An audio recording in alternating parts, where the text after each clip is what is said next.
Well, hello there. It's been a little bit long since we've done one of these, so let's have some fun today. So we're going to have some fun with 3 different guns, 3 different pumpkins, and about 4 pounds of tannerite.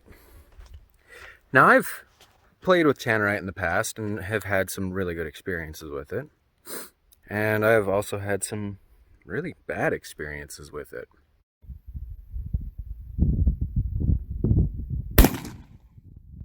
Wow, that was impressive. Yeah. Needless to say, I hope I've learned some lessons. Tannerite doesn't like to get wet. So, I've got a plastic bag in there for when I stick 4 pounds of tannerite in there. We're also going to have a little bit of fun and see what this 444 Marlin and this 10 gauge do. We're not going to put any tannerite in it. We're just going to shoot them to have fun. All right, let's begin. So first up, we have the 444 Marlin. Packs a lot of kick. It's really big, just a lot of kinetic energy to going downrange. I'm about 50 yards away from the pumpkin. Let's get started.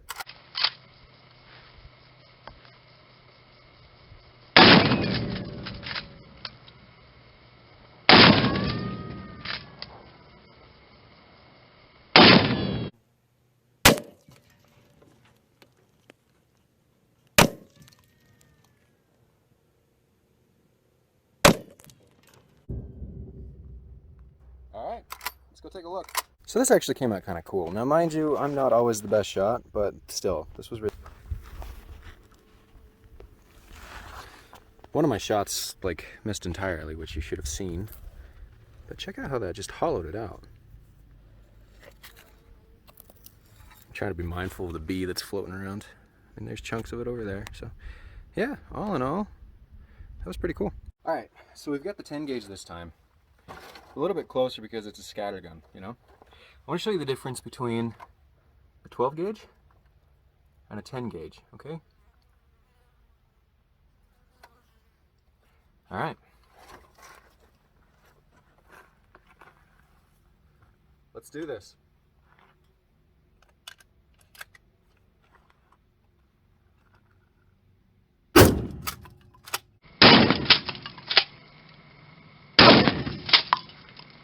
I'm gonna step in a lot closer.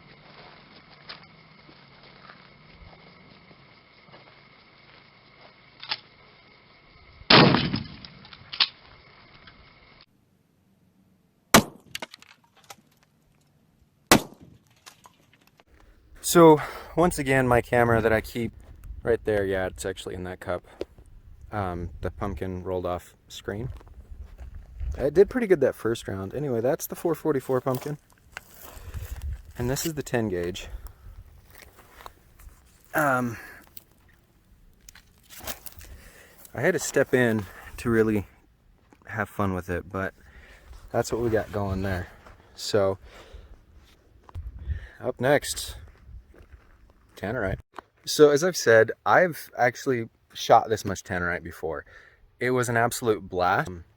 And I live in kind of a valley, so it just echoed and rolled and was just a beautiful sound, especially if you're into that kind of stuff.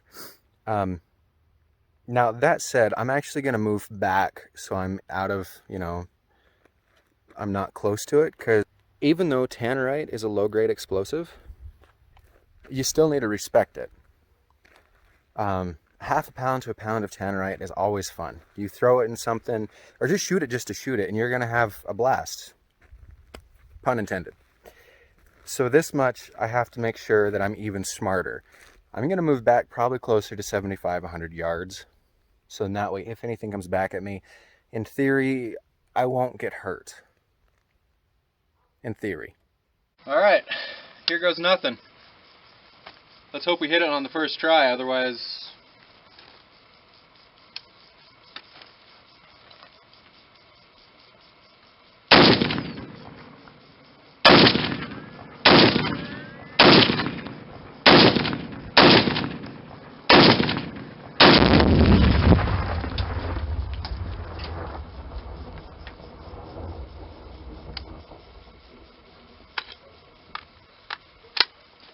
Okay, I have no clue why it took so many shots. but still, that was pretty cool.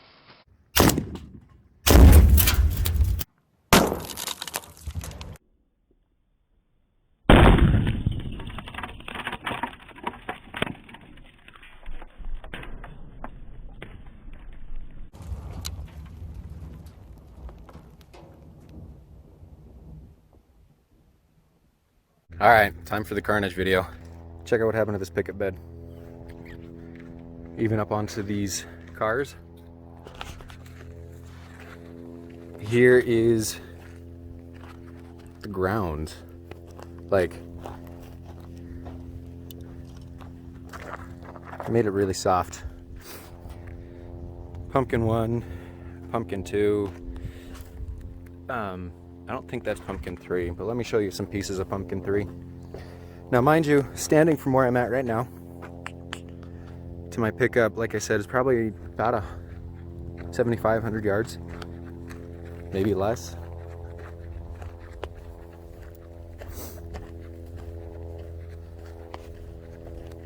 But there are pieces. There's a piece right there.